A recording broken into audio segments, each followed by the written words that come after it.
Hello, good evening.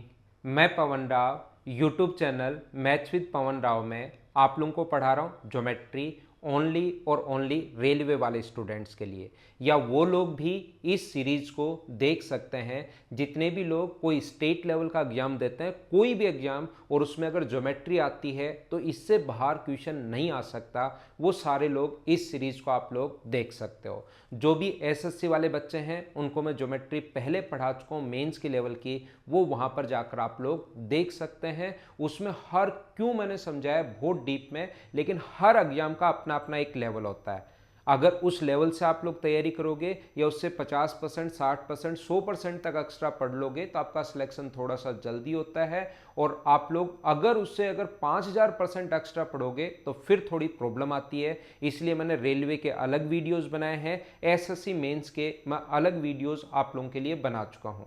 आइए आज की क्लास हम लोग शुरुआत करते हैं। और आज की क्लास में मैं आप लोगों को पढ़ाने वाला हूं एल्टीट्यूड्स ऑफ ए ट्रायंगल, त्रिभुजों के शीर्षलंब यानी कि ऑर्थो सेंटर के बारे में हम लोग बात करेंगे कि आप लोगों को कौन कौन सी चीज इसमें याद होनी चाहिए, आप लोगों को पता होनी चाहिए। तो आज की क्लास में हम लोग पढ़ने वाले हैं एल्टीट्यूड्स ऑफ ए ट्रायंगल, त्रिभुजों के शीर्षलंब के बारे में हम लोग पढ़ने वाले हैं। सबसे पहली बात कि सर ये होता क्या है। कोई भी चीज अगर आप लोग देखते हो तो पहला देखते हमें पता तो होना चाहिए ना कि एल्टीट्यूड या शीर्षलंब अपने पास होता क्या है। तो हमेशा आप लोग ध्यान रखना, हमेशा ये चीज आप लोग याद रखना कि अगर कभी भी अपने पास ऐसा हो, एक ट्रायंगल है ए बी और सी, इस वर्टेक्स से सामने वाले साइड पर 90 डिग्री का कोण बनाने वाली जो लाइन होगी उसको बोलते हैं हम लोग एल्टीट्यूड या शीर्षलंब। कुछ बच्चों को प्रॉब्लम आती है, सर एल्टीट्यूड और शीर्षलंब तो बात चलो हमें समझ में आ गई, मुझे बताओ परपेंडिकुलर में और इसमें दोनों में डिफरेंस क्या है। याद रखना लंब में और शीर्षलंब में दोनों में डिफरेंस क्या है। और कभी कभार शीर्षलंब को वो ओनली लंब भी आपके क्वेश्चन में लिख देता है। तो यहां पर मैं आप लोगों को क्या समझाने की कोशिश कर रहा हूं या क्या बताने की कोशिश कर रहा हूं, हमेशा ध्यान रखना, हमेशा याद रखना। अगर कभी भी किसी भी पॉइंट से यहां पर 90 डिग्री का कोण बनाने वाली लाइन होगी, ये कोई पॉइंट P है, इससे 90 डिग्री का कोण बनाने वाली लाइन अगर है तो इसको बोलते हैं हम लोग परपेंडिकुलर या लंब। अगर शीर्ष से हम लोग डालें, वर्टेक्स से शुरू होके सामने वाले साइड पर 90 डिग्री का कोण अगर बनाए तो उस चीज का नाम होता है एल्टीट्यूड या शीर्षलंब। क्या दोनों में डिफरेंस समझ पाए हो क्या? एक होता है एल्टीट्यूड, आप बार बार आपको सीखने को मिलेगा, कहीं ना कहीं आप लोग ज्योमेट्री में पढ़ोगे। एक होता है परपेंडिकुलर, एक होता है शीर्षलंब और एक होता है लंब। जो एल्टीट्यूड होता है वो होता है जो शीर्ष से हम लोग डालें सामने वाली साइड पर 90 डिग्री, शीर्षलंब जो कहीं से भी अगर आप लोग डाल सकते हो तो उसको हम लोग, इस चीज को हम लोग बोलेंगे परपेंडिकुलर। क्या सर एक शीर्षलंब भी परपेंडिकुलर होता है क्या? हाँ, एक शीर्षलंब परपेंडिकुलर होता है। ये बात आप लोग ध्यान रखना, ये चीज आप लोग ध्यान रखना। इस पॉइंट से परपेंडिकुलर डाला है, लेकिन इस निश्चित पॉइंट से अगर परपेंडिकुलर डाला है, शीर्ष से वर्टेक्स से अगर डालें और सामने वाले साइड पर 90 डिग्री का कोण बनाए तो इस चीज का नाम होगा एल्टीट्यूड या शीर्षलंब। और कहीं से अगर डालते हो 90 डिग्री का कोण तो उसको बोलते हैं, जैसे ये कोई पॉइंट है, यहां से 90 डिग्री का कोण बनाने वाली लाइन क्या होगी? परपेंडिकुलर होगी या अपने पास इसका लंब होगी। थोड़ा मैं आगे बढ़ता हूं। सबसे पहली बात मैंने बताया कि एल्टीट्यूड या शीर्षलंब होता क्या है। अगर मैं अब आपसे पूछूं कि एक ट्रायंगल में कितने एल्टीट्यूड या कितने शीर्षलंब होंगे तो आप लोग सारे के सारे लोग मिलकर मुझे तुरंत जवाब दोगे, सर एक ट्रायंगल में 3 एल्टीट्यूड होंगे, 3 शीर्षलंब होंगे। एल्टीट्यूड या शीर्षलंब का मतलब जो वर्टेक्स से शुरू होके सामने वाले साइड पर कितने डिग्री का कोण बनाए, 90 डिग्री का अगर कोण बनाए तो इस चीज को बोलते हैं हम लोग एल्टीट्यूड या शीर्षलंब। तो एक ट्रायंगल में कितने एल्टीट्यूड होंगे तो आप लोग कहोगे सर एक ट्रायंगल में ये अपने पास 90 डिग्री का कोण बनाने वाली लाइन D, ये 90 डिग्री का कोण बनाने वाली लाइन E और ये 90 डिग्री का कोण बनाने वाली लाइन जो F है, यहाँ पर इस प्रकार से ये अपने पास F है, ये पॉइंट अगर O है तो इस चीज को बोलते हैं हम लोग ऑर्थो सेंटर या लंब के अंदर एक ट्रायंगल के तीनों एल्टीट्यूड्स जिस पॉइंट पर इंटरसेक्ट करते हैं तो उस पॉइंट का जो नाम होता है उस चीज को बोलते हैं हम लोग ऑर्थो सेंटर। इस चीज का नाम होगा ऑर्थो सेंटर या लंब के अंदर। एक ट्रायंगल के तीनों एल्टीट्यूड्स जिस पॉइंट पर इंटरसेक्ट करते हैं उस चीज का जो नाम होगा उसको बोलते हैं हम लोग ऑर्थोसेंटर या लंब केंद्र। पहला पॉइंट मैंने पढ़ाया, नोट्स आप लोग बनाते रहना साथ साथ। पहला पॉइंट मैंने पढ़ाया कि एल्टीट्यूड क्या होता है। दूसरा पॉइंट रेलवे वाले बच्चों के लिए मैं पढ़ा रहा हूँ, एसएससी वाले जो बच्चे पढ़ना चाहते हैं सैटरडे को 11 बजे आना, प्रैक्टिस में आप लोगों को वहां पर करवाऊंगा आने वाले। हेलो, मैं पवन राव अनअकैडमी प्लस पर भी एजुकेटर हूँ। तो जो भी स्टूडेंट मुझे अनअकैडमी पर फॉलो करना चाहता है वो अनअकैडमी का लर्निंग ऐप डाउनलोड कीजिए। अभी तक वहाँ पर मुझे 1,51,000 स्टूडेंट फॉलो कर चुके हैं। वहाँ पर दोनों टाइप की क्लासेज होती हैं, फ्री क्लासेज भी हैं और पेड क्लासेज भी हैं। फ्री क्लासेज को बोला जाता है स्पेशल क्लासेज। अगर आप लोगों को फ्री क्लासेज अनलॉक करनी है तो मेरा नाम ध्यान रखना, पवन अगर आप लोग लिखोगे तो आपकी क्लासेज जो हैं वो अनलॉक हो जाएंगी, जिनको आप लोग फ्री ऑफ कॉस्ट देख सकते हैं। दूसरा, अगर कोई भी स्टूडेंट अफोर्ड कर सकता है तो वहाँ पर पेड क्लासेस भी हैं, और पेड क्लासेस में उसको बोला जाता है अनअकैडमी प्लस। तो प्लस पर अगर कोई स्टूडेंट आना चाहता है तो भी मेरा नाम ध्यान रखना, वहाँ पर रेफरल कोड में अगर आप लोग लिखते हो पवन, जिससे आपका चार्ज थोड़ा सा कम हो जाएगा। ये बात आप लोग ध्यान रखना। Okay, thank you. यहाँ पर अपने पास ये जो होगा ऑर्थो सेंटर, यहाँ पर मैं आप लोगों को क्या बताना चाह रहा हूँ, एक ट्रायंगल के तीनों साइड तीनों एल्टीट्यूड्स जिस पॉइंट पर मिलते हैं, मैं एक चीज़ समझाऊंगा और उसके साथ एक नया पॉइंट समझा देता हूँ हमेशा और हमेशा। इस वर्टेक्स से सामने वाली साइड पर 90 डिग्री का कोण बनाने वाली लाइन, यहाँ से 90 डिग्री का कोण बनाने वाली लाइन और यहाँ से 90 डिग्री का कोण बनाने वाली लाइन जिस पॉइंट पर इंटरसेक्ट करते हैं उसको बोलते हैं हम लोग ऑर्थो सेंटर या लंब केंद्र, और इसको बोलते हैं ऑर्थो सेंटर। ये बात तो पहले भी मैं आपको बता चुका हूँ। अब मैं आपको क्या बताना चाह रहा हूँ, मैं आपको समझाने के लिए मान लो ये वाली साइड यहाँ से ये वाली लाइन एक बार हटा देता हूँ ताकि आपको ज़्यादा समझ में आए। मुझे आप लोग एक बात बताओ, छोटी सी बात, सभी को पता होगा कि एक चतुर्भुज के चारों कोणों का योग कितने डिग्री होता है। अगर मैं आपसे पूछूं कि एक क्वाड्रिलेटरल जो होता है उसके चारों एंगल्स का सम कितने डिग्री होगा, तो आप कहोगे सर 360 डिग्री होगा। मैं पूछूंगी 360 क्यों होगा, तो आप लोग तुरंत बोलोगे सर हमें पता है कि यहाँ पर अगर ऐसा कभी भी हो, ये वाला अपने पास त्रिभुज के तीनों कोणों का योग 180, ये वाला त्रिभुज के तीनों कोणों का योग 180, 180 और 180 मिलकर 360, तो एक क्वाड्रिलेटरल के एक चतुर्भुज के चारों कोणों का योग हमेशा 360 डिग्री होता है। फिर मैं आपसे पूछूंगा, मुझे आप लोग एक बात बताओ, क्या ए, एफ, ओ और ई एक चतुर्भुज आपको दिखाई दे रहा है क्या? ए, एफ, ओ और ई एक क्वाड्रिलेटरल दिखाई दे रहा है, एक चतुर्भुज आपको अगर दिखाई दे रहा है तो एक क्वाड्रिलेटरल के एक चतुर्भुज के चारों कोणों का जो योग होता है वो क्या 360 डिग्री होता है क्या? वो अपने पास होगा 360 डिग्री। तो ये वाला जो एंगल है ये कितने डिग्री है, तो आप लोग कहोगे सर ये वाला जो एंगल है ये अपने पास है 90 डिग्री। ये एंगल कितने डिग्री है, ये एंगल अपने पास 90 डिग्री है। 90 90 इन दोनों का सम अगर 180 है तो क्या इन दोनों का सम भी 180 होगा क्या? तो इसको अगर एंगल ए मानूं तो ये वाला अपने पास कितना होगा 180 माइनस ए। 180 माइनस ए कैसे है, समझ पाए हो क्या? चारों का सम 360 होना चाहिए, 90 90 180 हो गया, तो इनका सम भी 180 होना चाहिए। तो ये अगर ए है तो 180 माइनस ए, ताकि दोनों को ऐड करूं तो 180 बचेगा। और पहली क्लास में जहां से मैंने ज्योमेट्री शुरू की थी, पहली क्लास में आप लोगों को जरूर समझाया होगा मैंने एक बार, क्या अपने पास ऐसा बताया था क्या कि यहाँ पर वर्टिकली अपोजिट जो एंगल होते हैं शीर्षाभिमुख कोण बराबर होते हैं, तो ये 180 माइनस ए है तो ये भी 180 माइनस ए होगा। हाँ ना बोलिए, क्या एकदम ठीक है क्या? ढंग से अच्छे से क्या आप लोग समझ पाए हो क्या? तो यहाँ पर ये बात मैं आप लोगों को समझाना चाहता हूँ, ये बात मैं आप लोगों को बताना चाहता हूँ कि ऑर्थो सेंटर पर बना एंगल, याद रखना पॉइंट नंबर 3, ऑर्थो सेंटर पर बना जो कोण होगा, लंब केंद्र पर बना जो एंगल होता है, जो कोण होता है वो अपने पास होता है 180 डिग्री माइनस अपने पास ए। अगर कभी भी बी ओ सी पूछे तो छोटा सा क्वेश्चन वो कहेगा कि अगर ओ यहाँ पर ऑर्थो सेंटर है, नाम कहेगा लंब केंद्र है, घबराना मत, वो खुद वहाँ पर गिवन होगा। ये अगर 70 डिग्री है तो बताओ बी ओ सी क्या होगा, तुरंत पूछ लेगा। तो बी ओ सी कितने डिग्री होगा 180 माइनस 70, तो ये वाला जो एंगल होगा वो कितने डिग्री होगा 110 डिग्री। हाँ ना बोलिए, क्या प्रत्येक बच्चा इस चीज को समझ पाया क्या? ऑर्थो सेंटर पर बना एंगल, यहां पर अपने पास BOC ऐसे ही आप लोगों से अगर पूछ ले कि ए ओ सी क्या होगा, इधर वाला एंगल अगर पूछ ले ये वाला कि ए ओ सी क्या होगा, तो ये अपने पास होगा एंगल 180 माइनस अपने पास बी होगा, जो चीज़ें आपको रटनी चाहिए, जो याद करनी चाहिए। और अगर कभी भी ए ओ बी ये वाला एंगल अगर पूछ ले तो ये कितने डिग्री होगा, 180 माइनस सी। लंब के अंदर पर बना जो कोण होता है ऑर्थो सेंटर पर बना एंगल, दोनों लैंग्वेज में साथ लेकर चलेंगे, लैंग्वेज की कहीं कोई प्रॉब्लम नहीं आती। अगर आप लोग मैथ्स पढ़ते हो तो 180 माइनस ए, 180 माइनस बी और 180 माइनस सी, तीनों चीजें आप लोग याद रखना, याद रखना और याद रखना। बोलिए एकदम ठीक है क्या? धीरे धीरे मैं आगे बढ़ता जाता हूं, चीजें मैं आप लोगों को समझाता जाता हूं। चौथा जो पॉइंट मैं आपको समझाना चाह रहा हूं वो मैं समझाना चाह रहा हूं पोजीशन ऑफ ऑर्थो सेंटर। यहां पर 3 पॉइंट के बाद चौथा जो पॉइंट मैं आप लोगों को यहां पर पढ़ाने वाला हूं वो है अपने पास पोजीशन ऑफ ऑर्थो सेंटर।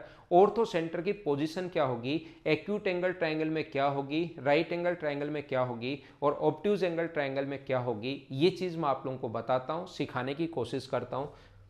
सबसे पहले अगर बात की जाए एक्यूट एंगल ट्रायंगल की, न्यून कोण त्रिभुज के बारे में अगर हम लोग सीखें, यहां पर एक्यूट एंगल ट्रायंगल या न्यून कोण त्रिभुज, हमेशा ध्यान रखना एक्यूट एंगल ट्रायंगल या न्यून कोण त्रिभुज जो होता है उसमें ऑर्थो सेंटर बनता है अंदर की तरफ। यहां पर अपने पास पोजीशन ऑफ ऑर्थो सेंटर की मैं बात कर रहा हूं, इसमें जो ऑर्थो सेंटर बनेगा वो हमेशा और हमेशा इसके अंदर की तरफ बनता है। ये बात आप लोग ध्यान रखना। पहला पॉइंट जो नॉर्मली क्वेश्चन नहीं आता, क्वेश्चन कहां से बनता है, क्वेश्चन यहां से बनता है अपने पास। अगर मैं राइट एंगल ट्रायंगल की बात करूं, समकोण त्रिभुज की अगर मैं बात करूं, राइट एंगल ट्रायंगल पूरा लिख लेना आप लोग, नोट्स बनाते चलो। यदि मैं बात करता हूं राइट एंगल ट्रायंगल की, समकोण त्रिभुज की अगर मैं बात करूं, इस प्रकार से समकोण त्रिभुज अपने पास है। समकोण त्रिभुज का एक कोण कितना डिग्री होगा, 90 डिग्री। अब मैं बोलता हूं आपसे ऑर्थो सेंटर कौन मिलकर बनाते हैं, तो आपको हो गया एल्टीट्यूड। और एल्टीट्यूड क्या होता है, जो किसी भी वर्टेक्स से सामने वाले साइड पर 90 डिग्री का कोण बनाए। मुझे बताइए क्या अपने पास यहां पर ऐसा हो सकता है क्या, यहां से ऐसा कभी हो सकता है क्या कि ये एल्टीट्यूड कोई दूसरी लाइन खींच सकते हो क्या इसके अलावा? ये 90 डिग्री का कोण बनाने वाली लाइन एक तो है इस लाइन पर, कि यहां से एक और लाइन खींच सकते हो क्या जो 90 डिग्री का कोण बनाए? आप कहोगे नहीं। क्यों नहीं? मैं पूछूंगा क्यों नहीं, तो आप कहोगे सर 90 90 180 तो यही हो गया, और त्रिभुज के तीनों कोणों का योग 180 डिग्री होता है, फिर तो ये अपने पास ट्रायंगल ही गलत हो गया। तो सिर्फ और सिर्फ 90 डिग्री का कोण बनाने वाली जो लाइन है इस वर्टेक्स से सिर्फ आप लोग 2-3 लाइन नहीं खींच सकते, सिर्फ और सिर्फ ये एक ही लाइन खींच सकते हो जो 90 डिग्री का कोण बनाए। ऐसे ही इस वर्टेक्स से 90 डिग्री का एंगल बनाने वाली लाइन, मुझे बताइए क्या एक और 90 डिग्री का कोण बनाने वाली लाइन आप लोग खींच सकते हो क्या? आप कहोगे सर नहीं खींच सकते। सिर्फ 90 डिग्री का कोण बनाने वाली जो लाइन होगी वो अपने पास यहाँ पर ओनली यही लाइन होगी जो 90 डिग्री का कोण बनाए, और इधर से 90 डिग्री का कोण बनाने वाली लाइन ये होगी। एक ट्रायंगल के तीनों एल्टीट्यूड जिस पॉइंट पर मिलते हैं ये अपने पास रेड, ब्लू और ग्रीन, इसको बोलते हैं हम लोग ऑर्थो सेंटर।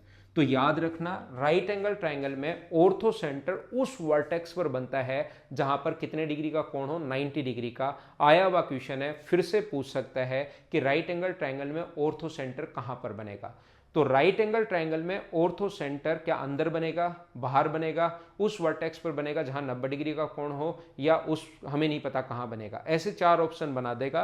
तो उस शीर्ष पर बनता है जहां 90 डिग्री का कोण हो। इंपॉर्टेंट है, याद रखना। इसके साथ साथ मुझे पढ़ाने तो बाकी 2 भी पढ़ते हैं, लेकिन इंपॉर्टेंट ये है। बाकी अगर ऑब्ट्यूज की आप लोग बात करते हो, अगर आप लोग अधिक कोण त्रिभुज के बारे में अगर सीखते हो, ऑब्ट्यूज एंगल ट्रायंगल, अधिक कोण त्रिभुज, इसके बारे में अगर आप लोग सीखते हो तो यहां पर मैं आप लोगों को पढ़ा देता हूं। ऑब्ट्यूज एंगल ट्रायंगल में एक कोण 90 डिग्री से बड़ा होता है, तो क्या आप लोग इस साइड एक और ट्रायंगल, एक और एंगल खींच सकते हो क्या, एक लाइन जो 90 डिग्री हो? ये पहले से 90 डिग्री है, 90 डिग्री से बड़ा है ये एंगल।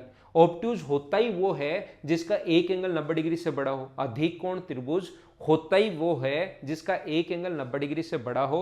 और फिर आप लोग बोलते हो ये 90 से बड़ा, ये 90, तो फिर तो कैसे हो सकता है, 180 से ज्यादा, तो इन दोनों का सम ही चला गया। फिर तीसरा क्या होगा, तो ध्यान रखना इधर आप लोग यहाँ पर कोई ऐसी लाइन नहीं खींच सकते जो 90 डिग्री का कोण बनाए। वो लाइन इसको आगे बढ़ाने पर आप लोग बाहर की तरफ खींचोगे, इसको हाइट भी बोलते हैं। एल्टीट्यूड जो होता है उसको हाइट भी बोलते हैं, 90 डिग्री का कोण बनाने वाली साइड को ही हाइट बोलते हैं। एल्टीट्यूड और हाइट ध्यान रखना बात सेम ही है। ऐसे ही मुझे आप लोग ये बताइए, अगर आप लोग इसको आगे बढ़ाते हो तो 90 डिग्री का कोण बनाने वाली लाइन इधर से अपने पास ये होगी, तो इसको अगर आप लोग आगे बढ़ाते हो और इस चीज़ को आगे बढ़ाते हो ये वाला अपने पास, और यहाँ से 90 डिग्री का कोण बनाने वाली लाइन ये होगी, इस पर 90 डिग्री का कोण बनाने वाली लाइन ये है, इसको पीछे हटाते हो तो जिस पॉइंट पर तीनों मिलते हैं उसको बोलता है ऑर्थो सेंटर या लंब के अंदर। ट्राइंगल जो है अपने पास ये ए बी सी ये था, तो ट्राइंगल से अपने पास बनता है बाहर की तरफ, एक्यूट एंगल ट्राइंगल में बनता है अंदर की तरफ, राइट एंगल ट्राइंगल में उस वर्टेक्स पर बनता है जहां 90 डिग्री का कोण हो, जबकि ऑब्ट्यूज में निकल जाता है बाहर। याद रखना रेलवे वाले सभी बच्चे इस चीज को, ये वाली बात आप लोग ध्यान रखना। जितने भी अदर स्टेट लेवल के एग्जाम्स होते हैं जिसमें ज्योमेट्री आ सकती है, मैं बार बार एक ही चीज आपको कहने की कोशिश कर रहा हूं, इससे बाहर एक सिंगल क्वेश्चन नहीं होगा जो आप लोगों के सामने आ जाए। बस इतनी चीजें जो मैं आप लोगों को बता रहा हूं वो आप लोग याद कर लो, चाहे रेलवे का एग्जाम हो चाहे अदर स्टेट लेवल कोई भी एग्जाम आप लोग देते हो। और रेलवे मेंस वाले जो एसएससी मेंस के अगर कोई बच्चे हैं तो वो जाकर दूसरे वीडियोस मैंने पूरी प्लेलिस्ट डाली है, वहां जाकर देख लीजिए। अगर कोई एसएससी का बच्चा, एसएससी प्री तो इससे ही क्लियर हो जाएगी, मेंस में अगर जाना है तो वो वीडियोस आप लोग देखिए, मैंने काफ़ी बड़ी एक सीरीज डाली है ज्योमेट्री की। यहाँ पर इसके बाद अगर हम लोग आगे बढ़ें, ये था पॉइंट नंबर 4। अगर मैं 5 नंबर की बात करूँ, ये विशेष तौर पर ध्यान रखना ये वाली बात आप लोग, कोई भी ट्रायंगल अगर है अपने पास, राइट एंगल ट्रायंगल में सभी लोग कम से कम अपनी ज़िंदगी का लक्ष्य बना लो ये तो, कि पाइथागोरस थ्योरम तो मुझे याद करनी है चाहे कुछ भी हो जाए, ए बी और सी, क्योंकि 10th तक मैथ्स आपका बच्चा भी पढ़ेगा तो वो भी आपसे कभी भी पूछ सकता है कि पाइथागोरस थ्योरम क्या होती है, तो उसको भी आप लोग को बतानी पड़े, आप लोगों को ये चीज़ पता लगे। यानी कि 90 डिग्री के सामने वाली साइड सबसे बड़ी साइड होती है, और ए square plus b square greater than अपने पास always a square plus b square बराबर होगा सी स्क्वायर के। पहले भी एक बार बताया था, याद करो। या इसको ऐसे याद कर सकते हो कि 90 डिग्री के सामने वाली साइड के स्क्वायर में से, 90 डिग्री के सामने वाली साइड के स्क्वायर में से किसी भी एक साइड का स्क्वायर माइनस करोगे तो दूसरी साइड का स्क्वायर बचेगा। जैसे ये माइनस करोगे तो इसका स्क्वायर बचेगा, और सी स्क्वायर में से अगर बी स्क्वायर माइनस करते हो तो किसका स्क्वायर बचेगा, ए स्क्वायर बचेगा। हाँ ना बोलिए, क्या एकदम ठीक है क्या ये बात समझ पाए हो क्या? अब मैं आपको क्या समझाने की कोशिश कर रहा हूं या क्या बताने की कोशिश कर रहा हूं, एक मान लीजिए अपने पास ट्रायंगल है जिसकी साइड है 4, 5 और 6। ये अपने पास ट्रायंगल है जिसकी साइड है 4, 5 और 6। हम लोगों से कभी कभार ऐसा क्वेश्चन पूछ सकता है कि आप लोग बताओ कि इसके एल्टीट्यूड की लेंथ क्या होगी। तो ये बात ध्यान रखना, एल्टीट्यूड सामने वाली साइड के मिड पॉइंट पर आकर नहीं मिलता। सिर्फ हमें इतना पता है कि एल्टीट्यूड जो है वो कितने डिग्री का कोण बनाता है, 90 डिग्री का कोण बनाता है। सिर्फ और सिर्फ हमें इतनी सी बात पता है, एल्टीट्यूड जो होता है वो 90 डिग्री का कोण बनाता है, सिर्फ हमें ये बात पता है। अब एल्टीट्यूड की लेंथ निकालने का तरीका, दो तरीके होते हैं। एक तो अपने पास एरिया वाला मेथड होता है। पहला तरीका इसका हीरोज फॉर्मूला से एरिया निकालते हैं, और फिर half into base into height इससे करता है। हीरोज फॉर्मूला से इसका टोटल का एरिया निकालोगे और वो एरिया बराबर रखोगे। एरिया का दूसरा फॉर्मूला होता है half into base into height, height का मान h है, और बराबर अपने पास ये होगा, हीरोज फॉर्मूला क्या होगा, एस एस माइनस ए, एस एस माइनस ए, एस माइनस बी और एस माइनस सी। और एस क्या होता है यहाँ पर, ए प्लस बी प्लस सी का आधा, ये अपने पास एस होगा। तो यहाँ पर अपने पास इन दोनों को ऐड करोगे तो 15, तो एस का मान 7.5, यहाँ पर s का मान 7.5 है, a का मान 4 है, b का मान 5 है और c का मान 6 है। पुट करना एक तो तरीका ये है, लेकिन ये चीज़ें मैं आप लोगों को सिखाऊंगा मेंसुरेशन में, अभी नहीं पढ़ा है। यहाँ पर आप लोगों को दोनों तरीके से आंसर सेम आना है, घबराना मत। पहला तरीका ये है। दूसरा तरीका इसका क्या हो सकता है, दूसरा तरीका इसका ये भी हो सकता है कि इसको आप लोग टोटल अगर 6 है तो इसको अगर मैं x मानूं तो इधर वाला कितना होगा, 6 माइनस एक्स। एक बच्चे से मैं पूछता हूं, ये राइट एंगल ट्रायंगल अगर है तो पाइथागोरस थ्योरम से अगर इसको नाम दूं ए बी सी, तो इधर वाले ट्रायंगल में ए डी बी में आप लोग क्या लिख सकते हो, ए बी डी में 90 डिग्री के सामने अगर कर्ण 4 है तो 4 के स्क्वायर में से अक्ष का स्क्वायर, 90 डिग्री के सामने वाली साइड के स्क्वायर में से किसी भी एक साइड का स्क्वायर माइनस करोगे तो दूसरी साइड का स्क्वायर आ जाएगा। तो आप लोग बोलोगे सर 4 के स्क्वायर में से अगर आप लोग अक्ष स्क्वायर माइनस करोगे तो h स्क्वायर आ जाएगा। 4 का स्क्वायर 16 माइनस अक्ष स्क्वायर, इक्वेशन नाम देता हूं मैं फर्स्ट। ये तरीका ध्यान रखना, मैं मेंसुरेशन पढ़ाते टाइम बताऊंगा। हीरोज फॉर्मूला अभी तक मैंने आपको नहीं सिखाया है, मैं ये मानकर चल रहा हूँ कि आपको कुछ नहीं आता और चीज़ें समझाने की कोशिश कर रहा हूँ। ऐसे ही उधर वाले ट्रायंगल ए सी डी में 90 डिग्री के सामने कर्ण कितना है 5, ये साइड 6 माइनस एक्स है, तो 90 डिग्री के सामने वाली साइड के स्क्वायर में से किसी भी एक साइड ए का स्क्वायर माइनस करोगे तो बी स्क्वायर आ जाएगा, बी का स्क्वायर माइनस करोगे तो ए स्क्वायर आ जाएगा। तो आप लोग क्या ऐसा लिख सकते हो क्या कि एच स्क्वायर बराबर 5 का स्क्वायर माइनस 6 माइनस एक्स का स्क्वायर, ये लीजिए इक्वेशन सेकेंड। आप कहोगे इक्वेशन फर्स्ट भी एच स्क्वायर की वैल्यू है सर, सेकंड भी एच स्क्वायर की वैल्यू है, तो मैं आपसे पूछूंगा क्या दोनों को बराबर रख सकते हैं क्या? From equation first and second बराबर रख दो, 4 का स्क्वायर 16 लिखेंगे from equation first and second, minus x square बराबर 5 का square 25 minus 36 minus x square plus अपने पास 12x। क्या आपको a माइनस बी का होल स्क्वायर आता है क्या? A square minus b square plus 2ab, तो बाहर माइनस का साइन है तो ये तो दोनों होने माइनस के। 6 माइनस एक्स का जो होल स्क्वायर होगा a माइनस बी का होल स्क्वायर, मुझे उम्मीद है कि आपको आता होगा, a square plus b square minus 2ab, ये अपने पास होता है होल स्क्वायर का फॉर्मूला। उम्मीद है कि आपको ये चीज़ें आती होंगी, होल स्क्वायर का फॉर्मूला। लेकिन बाहर माइनस का साइन है तो ये माइनस और ये अपने पास हो जाएगा प्लस। तो यहाँ से अगर आप लोग सोल्व करोगे इसमें से माइनस एक्स स्क्वायर से, तो देखो एक्स स्क्वायर कट जाएगा, एक्स स्क्वायर से एक्स स्क्वायर कट जाएगा, ये वैल्यू अपने पास कितनी होगी? अपने पास माइनस की 11, इधर आके ऐड होगी तो अपने पास ये बन जाएगा 27। यहाँ पर अपने पास 27 में 4 का भाग दोगे तो एक्स का मान यहाँ पर अगर आप लोग सोल्व करते हो या आप लोग इसमें ऐड कर सकते हो, अपने पास कितना आएगा? यहाँ पर ऐड करोगे ये जो आएगा 36, इधर आके ऐड होगा तो 52 में से 25 माइनस करोगे तो 27, और 27 बराबर अगर 12x है तो x की वैल्यू आ जाएगी 27/12, लेकिन 3 से कट रहा है 9 बार और 3 से कट रहा है 4 बार, 9/4, और वो 9/4 इस इक्वेशन में पुट करेंगे, वहां से h का मान आएगा। दूसरा तरीका अपने पास ये होता है, क्योंकि मैं मेंसुरेशन अभी नहीं पढ़ा है तो मैं वो वाला कॉन्सेप्ट नहीं लगा रहा, मैं ज्योमेट्री का ही कॉन्सेप्ट लगा रहा हूँ। तो अपने पास जो एक्स का मान आया है वो यहाँ पुट करेंगे, 16 माइनस अपने पास 81/16, उस चीज़ को सोल्व करेंगे और उससे अपने पास आंसर आएगा। हाँ ना बोलिए, क्या प्रत्येक बच्चा ठीक से ढंग से बढ़िया तरीके से इस चीज़ को समझ पाया क्या? अगर आप लोग नहीं समझ पाए तो कोई बड़ी प्रॉब्लम नहीं है, क्वेश्चन करवाते टाइम मैं आपको फिर से समझा दूंगा, ऐसी भी कोई बड़ी प्रॉब्लम नहीं है, नहीं समझ में आया तो। ये पॉइंट नंबर था अपने पास 5 में जो इंपॉर्टेंट पॉइंट है, ये बात आप लोग ध्यान रखना कि अगर राइट एंगल ट्रायंगल में कभी एल्टीट्यूड की लेंथ पूछ ले, मुझे बताइए एक राइट एंगल ट्रायंगल की अगर साइड है ए बी और सी, यहाँ पर ये इंपॉर्टेंट है, इसका क्वेश्चन आपके सामने आ सकता है, ये 3 है, ये 4 है, ये 5 है, क्या ए से डाले गए एल्टीट्यूड की लेंथ पूछ सकता है क्या? आप कहोगे नहीं, क्यों नहीं? क्योंकि ए से डाले गए एल्टीट्यूड की लेंथ तो दी हुई है 3। क्या सी से डाले गए एल्टीट्यूड की लेंथ पूछ सकता है क्या? एल्टीट्यूड का मतलब जो 90 डिग्री का कोण बनाए, दी हुई है 4, तो क्यों पूछेगा जब गिवन ही है? बी से डाले गए एल्टीट्यूड की लेंथ यहाँ पर पूछेगा।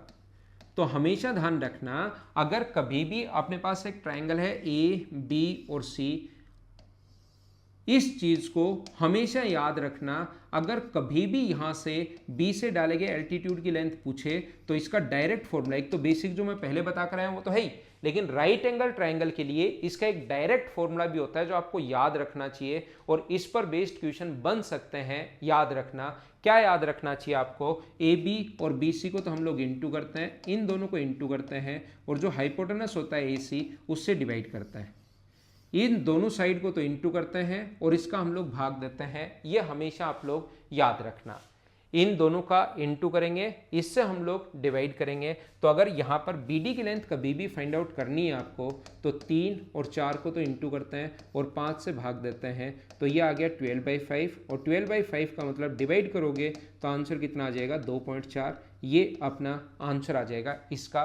तो राइट एंगल ट्रायंगल में एल्टीट्यूड की लेंथ निकालना आसान है। हाँ ना बोलिए, क्या प्रत्येक बच्चा अच्छे से ढंग से समझ पाया है क्या? ये था पॉइंट नंबर 5 पहले समझाया, उसी का पार्ट है, उसी में आप लोग लिख लेना। मैं नेक्स्ट पॉइंट आप लोगों को समझाता हूं, point number 6।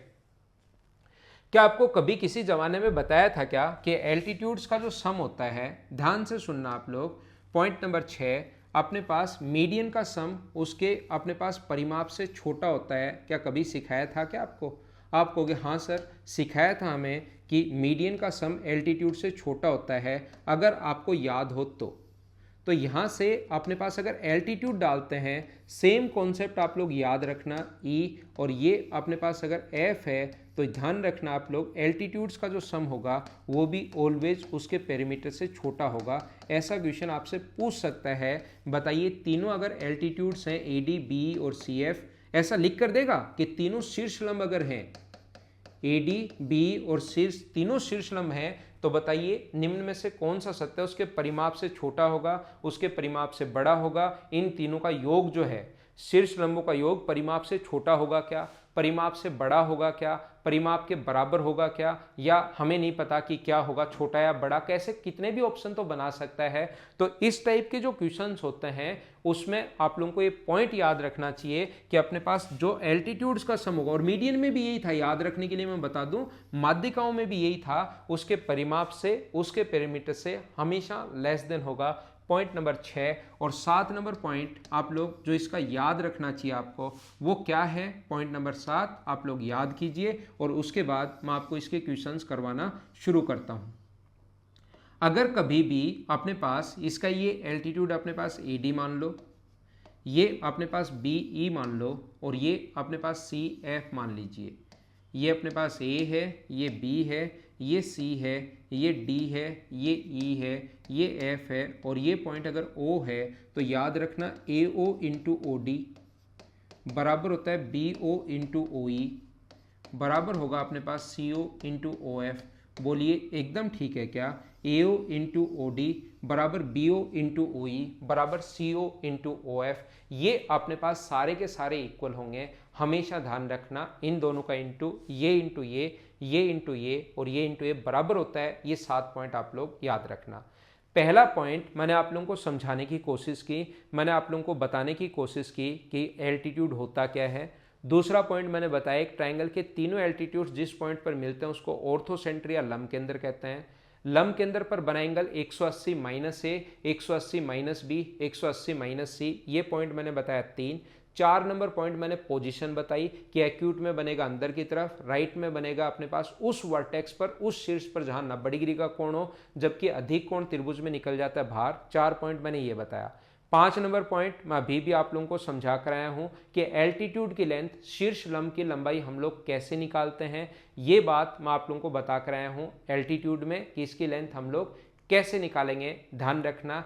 Right angle triangle का फॉर्मूला आपको लिखा कर आया हूं। 6 नंबर, तीनों शीर्ष लंबों का योग परिमाप से छोटा होता है, याद रखना। और माध्यिकाओं का योग भी परिमाप से छोटा होता है, दोनों ही छोटे होते हैं, तो कंफ्यूज होने की जरूरत नहीं है। और 7 नंबर पॉइंट फिर मैंने आप लोगों को समझा दिया, ये वाला कि AO into OD, BO into OE, CO into OF। अगर ये 7 पॉइंट अपनी नोटबुक में लिख लो, इनको याद रखना। रेलवे या अदर स्टेट लेवल के जो भी एग्जाम्स होते हैं, इससे बाहर कोई क्वेश्चन नहीं आएगा, आपको चिंता करने की जरूरत है नहीं।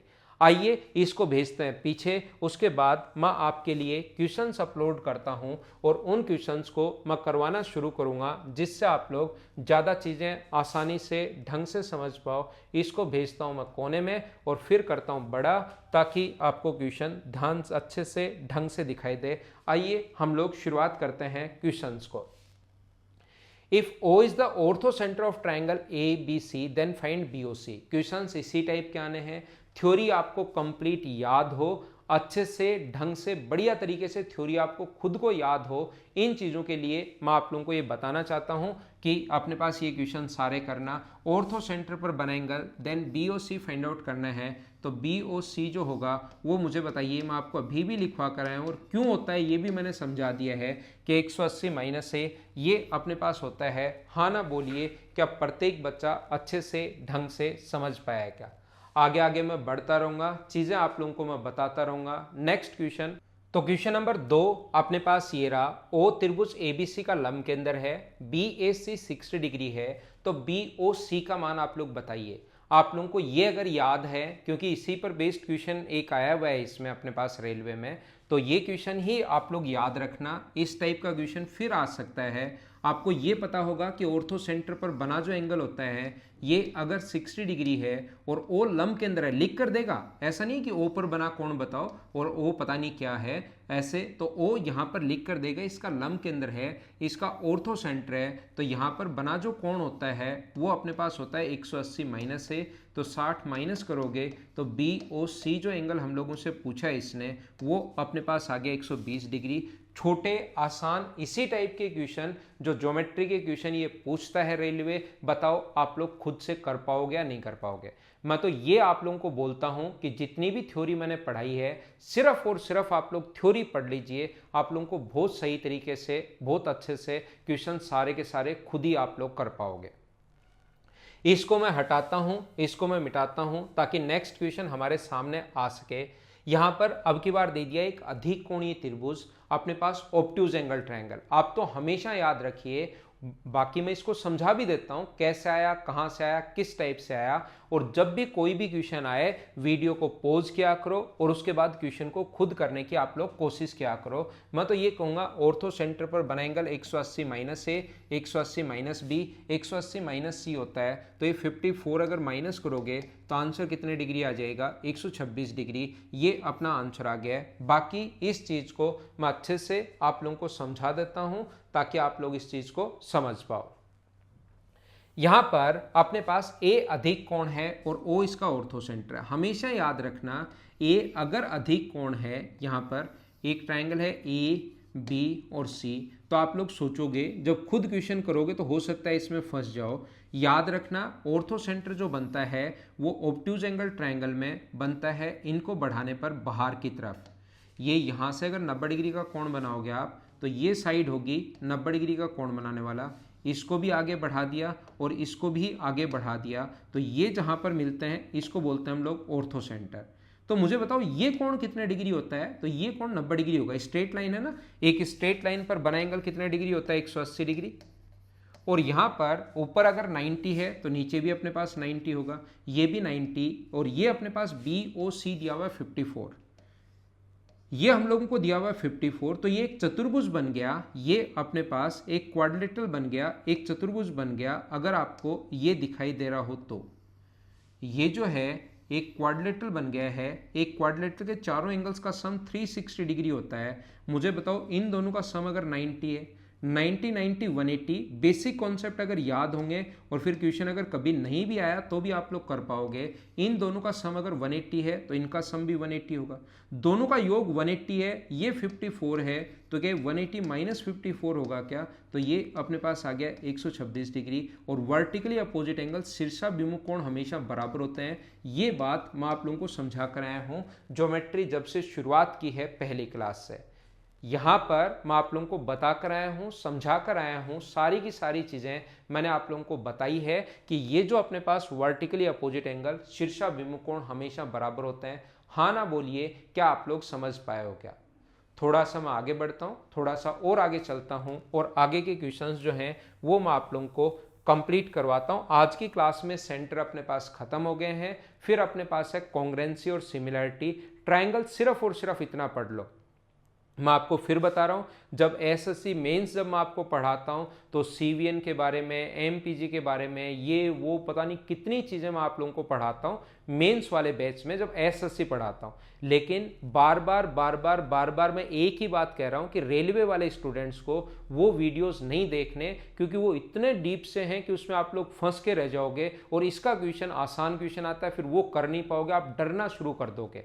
तो हर एग्जाम का अपना एक पैटर्न होता है, चिंता करने की जरूरत है नहीं, रेलवे में इससे बाहर कुछ आएगा नहीं, और जितने भी अदर स्टेट लेवल के एग्जाम्स हैं उसके लिए आपको नहीं घबराना। नेक्स्ट क्वेश्चन अपने पास थ्योरी पर बेस्ड क्वेश्चंस हैं। इस टाइप के क्वेश्चन हो सकता है आपके सामने कभी भी आए। समकोण त्रिभुज के बारे में निम्नलिखित में से कौन सा कथन एकदम ठीक है? Which of the one of the following is correct in right angle triangle, ऐसा हम लोगों से पूछा गया है। राइट एंगल ट्रायंगल जो है, मुझे बताइए राइट एंगल ट्रायंगल में ऑर्थो सेंटर की अगर बात हो रही है यहाँ पर, तो क्या राइट एंगल ट्रायंगल में ऑर्थो सेंटर उस वर्टेक्स पर बनता है क्या जहां पर 90 डिग्री का कोण हो? आप कहोगे सर बिल्कुल, इसका लंब केंद्र इसके अंदर बनता है, नहीं ये तो बिल्कुल सही नहीं है, इसने सही वाला पूछा है। ऑर्थो सेंटर आउटसाइड, आउटसाइड भी नहीं होता। Orthocentre lies on a triangle, इसका लंब केंद्र त्रिभुज पर स्थित होता है। It has no orthocentre, त्रिभुज पर स्थित होता है। और इसको और अच्छा भी अगर लिखना चाहिए तो इसको ये लिखना चाहिए, ऐसा तो कुछ है नहीं कि ऑर्थो सेंटर होता ही नहीं, यहाँ पर ये लिखना चाहिए त्रिभुज पर तो होता ही होता है, लेकिन उस वर्टेक्स पर, उस शीर्ष पर होता है जहां 90 डिग्री का कोण हो। तो इस तरीके से ये क्वेश्चन और अच्छा बन जाएगा। बोलो समझ पाए हो क्या? छोटे छोटे आसान आसान क्वेश्चंस बनते रहते हैं। थ्योरी क्लियर है तो कोई ऐसा क्वेश्चन नहीं होगा जो आप लोग खुद से नहीं कर पाओ। हम लोग आगे बढ़ते हैं थोड़ा सा। यहां पर किस दशा में त्रिभुज का लंब केंद्र बाह्य होगा। लंब केंद्र जो होता है ऑर्थो सेंटर कौन से ट्रायंगल में बाह्य होता है? तो आप कहोगे सर अधिक कोण त्रिभुज में बाहर स्थित होता है अपने पास। इन विच सिचुएशन या इन विच कंडीशन? तो इक्विलेटरल ट्रायंगल में तो अंदर होता है, क्योंकि इक्विलेटरल या एक्यूट बात एक ही है। इक्विलेटरल ट्रायंगल का प्रत्येक कोण 60 डिग्री होता है, तो इक्विलेटरल को वैसे एंगल के आधार पर बोला जाए तो एक्यूट बोलते हैं। तो इसके बाहर नहीं होता, तो पहला इसके बाहर नहीं होगा, अंदर होगा। यहाँ पर P Q R is obtuse angle triangle, हाँ ये ठीक है। इसमें ऑब्ट्यूज में अधिक कोण त्रिभुज जब भी होता है उसमें बाहर होता है। यहाँ पर अपने पास त्रिभुज न्यून कोण में तो होता ही नहीं, और राइट एंगल न्यून कोण में होता तो है लेकिन अंदर होता है, और राइट एंगल ट्रायंगल में उस वर्टेक्स पर होता है जहाँ 90 डिग्री का कोण हो। उम्मीद है ये चीज़ आप लोग समझ पाए होंगे, और छोटे छोटे जो क्वेश्चंस बनेंगे उनको आप लोग खुद से सोल्व कर लोगे सारे बच्चे। नेक्स्ट क्वेश्चन अपने पास ये रहा। यहाँ पर ए बी सी में बी अगर 90 डिग्री है और यहाँ पर बी राइट एंगल है। आप लोगों को अगर नहीं दिखाई दे रहा है डायग्राम तो मैं वापस बना देता हूँ, क्योंकि छोटा सा ही डायग्राम है, कोई बहुत ज़्यादा टाइम नहीं लगना। तो ए बी और सी, यहाँ से एल्टीट्यूड अगर डाल दिया जाए तो बी डी की लेंथ बताओ। तो पहले तो मुझे बताओ 8 का स्क्वायर प्लस 6 का स्क्वायर क्या 10 का स्क्वायर होगा? बोलो एकदम ठीक है क्या? क्या पाइथागोरस थ्योरम जानते हो क्या आप लोग? राइट एंगल ट्रायंगल में एल्टीट्यूड डालने से पहले 6 का स्क्वायर 36, 8 का स्क्वायर 64, ए स्क्वायर प्लस बी स्क्वायर बराबर सी स्क्वायर। तो यहाँ पर 6 का स्क्वायर 36, 8 का स्क्वायर 64, तो 100 हो गया। 100 किसका स्क्वायर है? 10 का, तो ये साइड 10 आ गई। और बी डी की लेंथ अगर पूछी है तो क्या आप लोगों को पता है क्या कि राइट एंगल ट्रायंगल में अभी भी समझा कर रहे हो, ये चीज़ आपको याद होनी चाहिए। ए बी और बी सी को तो हम लोग इंटू करते हैं, ए बी और बी सी को तो इंटू करते हैं, और डिवाइड किससे करते हैं? ए सी से कर्ण का भाग देते हैं। इन दोनों को इंटू करते हैं और कर्ण का हम लोग भाग देते हैं। तो बी डी की जो लेंथ होगी वो आप लोग मुझे बताओ, क्या 8 गुना 6 बटे 10 होगी? तो 48 में 10 का भाग दोगे तो आंसर कितना आ जाएगा? 4.8। ये अपना आंसर है। क्या ठीक है क्या? फिर बता देता हूँ, क्वेश्चन इसी टाइप के आने हैं। कंप्लीट ये सीरीज देखकर आप लोग रेलवे का कोई भी एग्जाम अगर दोगे तो ऐसा कोई क्वेश्चन नहीं होगा जो आप लोग नहीं कर पाओ। आपको चिंता करने की जरूरत है नहीं। आगे मैं बढ़ता हूं। क्वेश्चन नंबर अपने पास 7 नंबर, मुझे बताइए समकोण त्रिभुज में अपने पास समकोण बनाता है वो क्या कहलाता है? जो वर्टेक्स, जो शीर्ष राइट एंगल बनाता है, क्या वही ऑर्थो सेंटर होता है? क्या वही अपने पास लंब केंद्र इसी पर तो होता है, तो वो अपने पास ऑर्थो सेंटर होगा, वो अपने पास लंब केंद्र होगा। उम्मीद है ये चीजें आप लोगों को पता होंगी। क्वेश्चन नंबर 7 के बाद ये है अपने पास क्वेश्चन नंबर 8।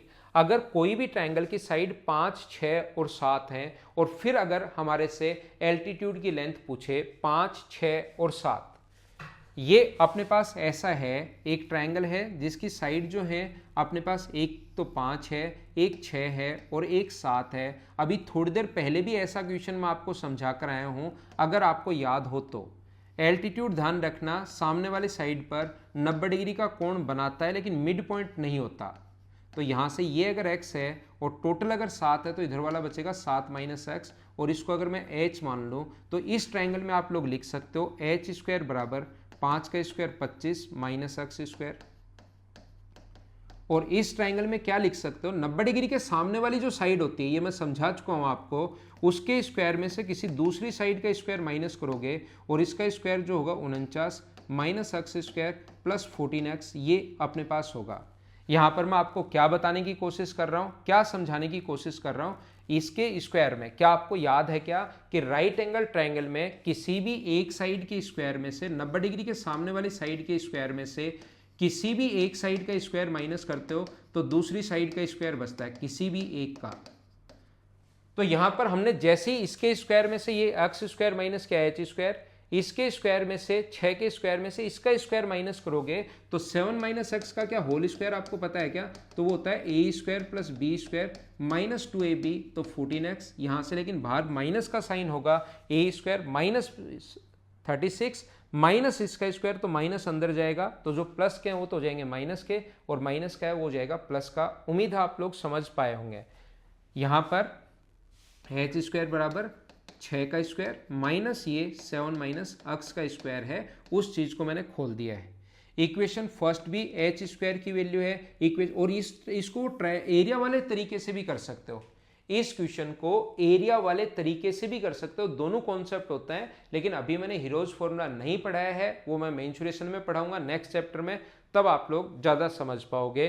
तो यहां पर मुझे बताओ 5 क्या दोनों को बराबर रख सकते हैं क्या? आप कहोगे सर तुरंत रख सकते हो। 5 का स्क्वायर 25 माइनस एक्स स्क्वायर बराबर 36 minus 49 minus x square plus 14x।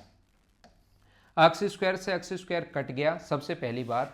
ये इसमें से माइनस अगर करते हो आप लोग तो मुझे बताओ 13 बचेगा क्या? और 13 इसमें अगर ऐड करते हो तो ये अपने पास आ जाएगा 38 बराबर अपने पास 14x है।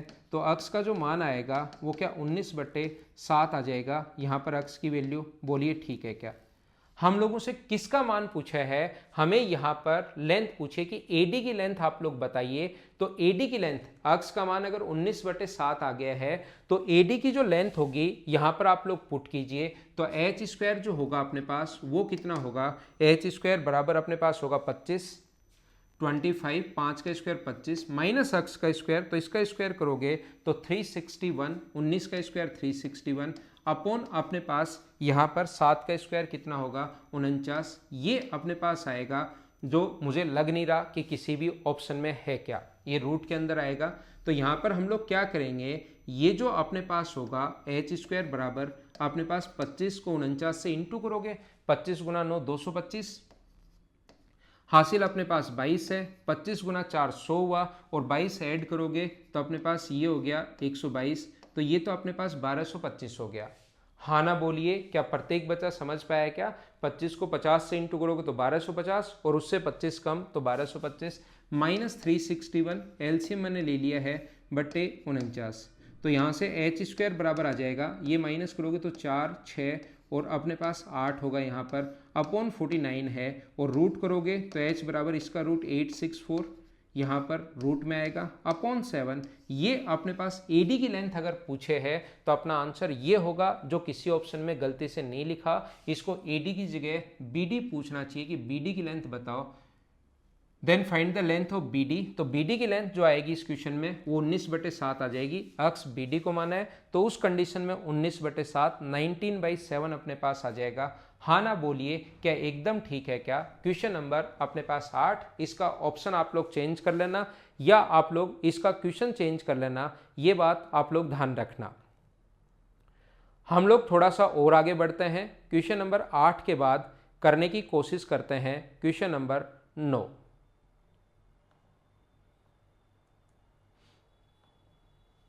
9 नंबर क्वेश्चन अपने पास ये रहा, इसको आप लोग कर लीजिए। 8 नंबर तो मैं समझा चुका हूं।